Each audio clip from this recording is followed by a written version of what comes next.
Hills Bank branches throughout the corridor were on high alert today after someone made a threatening call to the bank's general 1-800 number. Some were evacuated, some searched by bomb squads. The branches include the location on Blairs Ferry Road in Cedar Rapids, the bank in Lisbon, and the one in Hills.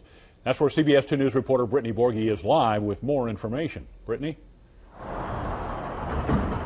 Yeah, Scott and Tiffany, it was a big surprise for the small town of Hills today to have the bomb squad shut down a portion of Main Street here, and it was an unusual threat for law enforcement to deal with as well. One singular threat called in to the Hills Bank call center ended up impacting a lot of eastern Iowa.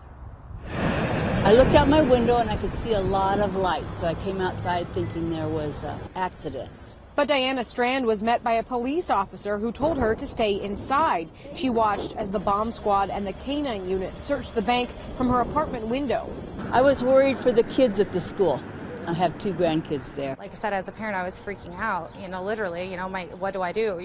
Tristan Stanfield was scared for the safety of her 2 kids at Hills Elementary, just down the street from the bank, and said she found out about the lockdown from Facebook before hearing about it from the school. School officials say they were following protocol. The superintendent showed up to brief staff and took instruction from law enforcement.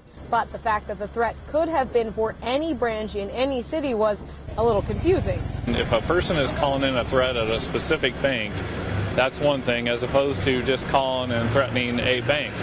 The threat initially went in through the bank's call center and was intercepted by branches in Cedar Rapids, Lisbon, and Hills, all of which temporarily closed. But branches throughout the corridor were on alert all day.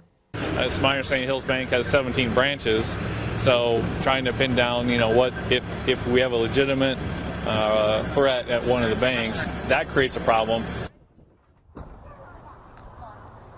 Johnson County Sheriff Lonnie Polkrabic says deputies will be working with the IT department from Hills Bank to try to figure out who made this call. Hills Bank says that all of the locations that were closed earlier today have resumed normal business hours. Covering the corridor in Hills, Brittany Borghi, CBS 2 News.